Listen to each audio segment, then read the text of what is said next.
सत्यवीर बिस्तर पर सो रहा है कि तभी उसके पिताजी आते हैं, बोलते हैं बेटा खेतों पर नहीं जाना। अब सत्यवीर बोलता है कि पापा आज तबीयत कुछ ठीक नहीं लग रही, आप चले जाइए और साथ में छोटे भाई को ले जाइए। अब जो पिताजी हैं वो खेतों पर चले जाते हैं। दोपहर का वक्त था, सत्यवीर सो चुका था। अब उस वक्त उसकी बीवी उसके कमरे में दाखिल होती है। उसके बिस्तर पर सत्यवीर पर ज्वलनशील पदार्थ डालती है और उसे आग लगा देती है। आग लगातार फैलती जाती है। जब गर्माहट होती है तो जो सत्यवीर है उसकी आंखें खुलती हैं। वो जो माहौल होता है, जो मंजर होता है, वो देखकर डर जाता है कि हर तरफ आग ही आग है, उसके शरीर में तक आग पहुंचने ही वाली है। अब ऐसे में वो फौरन उठता है और कमरे से बाहर निकलने की कोशिश करता है। वो देखता है कि सामने उसकी पत्नी खड़ी है। वो अपनी पत्नी से बचाने के लिए, मदद मांगने के लिए कोशिश भी करता है, लेकिन वो पत्नी उस कमरे से फटाफट बाहर निकलती है और बाहर से दरवाज़ा बंद कर देती है ताकि सत्यवीर अंदर ही आग में जलकर मर जाए। सोचकर ही रूह कांप जाती है कि किस तरीके से एक पत्नी अपने पति को जिंदा जलाने की कोशिश कर रही है। उस आदमी पर जिंदा पहले पेट्रोल डाल रही है, फिर उसे जला रही है और उसको किसी तरीके का डर नहीं है, उसे कोई ऐसी पीड़ा नहीं हो रही कि वो अपने ही पति को जला रही है। और किस लिए जला रही है? महज इसलिए कि उसे अपनी खूबसूरती पर घमंड है।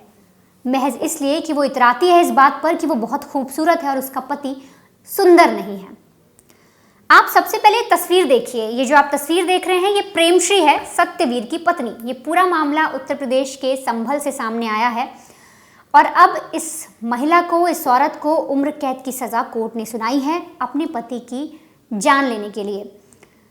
दरअसल संभल में महेंद्र सिंह का एक परिवार रहता है जिनके 2 बेटे थे, सत्यवीर और हरवीर। अब सत्यवीर की शादी जो है वो प्रेमश्री से होती है। प्रेमश्री से साल 2017 में शादी होती है, एक बेटी भी हो जाती है। लेकिन जो प्रेमश्री है वो अक्सर बार बार यही बोलती घर वालों से कि आपका बेटा तो सुंदर नहीं है, मैं देखिए कितनी खूबसूरत हूँ, मैं कितना काम भी कर लेती हूँ, लेकिन आपका बेटा मेरे लायक नहीं है या जो वो मुझे डिज़र्व नहीं करता। वो बार बार अपने घर वालों से, साथ ही साथ ससुराल में भी ये सारी चीज़ें कहा करती थी।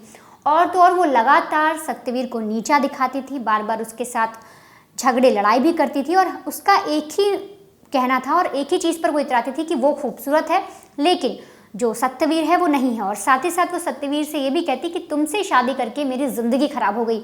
मैं इतनी खूबसूरत लड़की थी कि मुझे कोई अच्छा लड़का मिलना चाहिए था, कोई अच्छा नौजवान और खूबसूरत लड़का मिलना चाहिए था, लेकिन तुम तो बहुत बदसूरत हो, मेरी पूरी ज़िंदगी तुमने बर्बाद कर दी। अब इस तरीके से प्रेमश्री लगातार अपने पति को कहा करती थी। ऐसे में ही साल बीतते हैं, 17 में शादी हुई, 18 आता है और फिर साल आता है 2019। 15 अप्रैल 2019 को दोपहर के वक्त सत्यवीर की तबीयत कुछ ठीक नहीं होती। उसके पिताजी उसे खेतों पर चलने के लिए कहते हैं तो बोलता है कि पापा आप लोग चले जाओ, मुझे आज कुछ ठीक नहीं लग रहा। उसके पिताजी बोलते हैं ठीक है, जब तुम्हें कुछ सही लगे तो आना, वरना कोई बात नहीं, घर पर आराम करो। अब पिता तो ये सोचकर चला गया कि बेटा घर पर आराम कर रहा है, लेकिन पिता को ये पता नहीं था कि जब वो खेत जा रहा है कुछ देर बाद खबर आएगी कि उसका जो बेटा है वो जल गया है या किसी ने उसे जलाकर मारने की कोशिश की है। होता कुछ ऐसा है। दरअसल जब जो सत्यवीर के पिताजी हैं और जो उसका भाई है वो घर से बाहर चले जाते हैं, तब सत्यवीर सो जाता है। उस वक्त प्रेमश्री पेट्रोल लेकर अपने पति पर डालती है, फिर उसे आग लगा देती है। और जब सत्यवीर बचने की कोशिश करता है, उसे लगता है कि वो कमरे से बाहर भागे, तो फौरन जो प्रेमश्री है वो कमरे से बाहर निकलती है और बाहर से दरवाज़ा बंद कर देती है और पूरे उस खौफनाक मंजर को देखती रहती है। वो सारी चीज़ें देखती रहती है किस तरीके से उसका पति आग में जलकर मर रहा है। उसकी जो उसका शरीर है वो कांप नहीं रहा था, वो उसे डर नहीं लग रहा था कि वो अपने पति को इस तरीके से मारने की कोशिश कर रही है।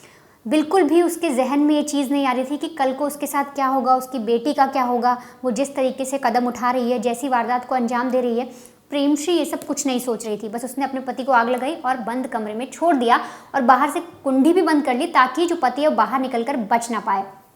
अब ऐसे में आस पड़ोस के लोग देखते हैं कि इस घर से बहुत ज़्यादा धुआं उठ रहा है, थोड़ी चिल्लाने की आवाज़ें भी आ रही हैं। तो जब वो लोग देखते हैं तो वहाँ से खबर जाती है खेतों में।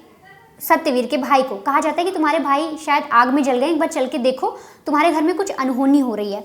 अब जैसे ही परिवार वाले घर पहुंचते हैं वो देखते हैं बाहर से कुंडी बंद है। वो जब बाहर से जब कुंडी खोलकर अंदर जाते हैं, देखते हैं भाई जो उनका है पूरी तरीके से जल चुका है, उसकी कंडीशन बहुत ख़राब है। उसे अस्पताल ले जाया जाता है। अस्पताल ले जाने के बाद जो पुलिस है उसे बुलाया जाता है, पूछताछ की जाती है। अब इस केस में किस तरीके से जो प्रेमश्री को सज़ा मिली उसकी बात करते हैं। दरअसल जब पुलिस ये सारी चीज़ें पता लगाती है, पूछती है कि तुम्हारे साथ घर पे क्या हुआ, तो जो सत्यवीर है वो बयान लिखवाता है पुलिस को, और वही जो बयान की जो केस डायरी है वो बहुत महत्वपूर्ण बनी उसकी पत्नी को सज़ा दिलाने में। दरअसल सत्यवीर जो डायरी में लिखवाता है वो मैं आपको बताती हूँ। सत्यवीर लिखता है कि मैं 22 लिखवाता है, बताता है वो बयान में कि मैं 22 साल का हूँ। कल मैं अपनी पत्नी को लेकर ससुराल गया था। वहाँ पर इसके घर वालों ने कहा कि प्रेमश्री मुझे पसंद नहीं करती। मेरी पत्नी भी कहती है कि उसके घर वालों को भी सत्यवीर अच्छा नहीं लगता। सुबह मेरे घर वालों ने कहा कि गेहूं काटने खेतों में चलना है। मैंने कहा मेरी तबीयत ठीक नहीं है। तो मेरे घर वालों ने कहा कि ठीक है, तब तक रेस्ट करो, हम शाम को आते हैं, तब देखते हैं कि तुम्हारी तबीयत में कुछ सुधार है कि नहीं। इसके बाद मैं सो गया।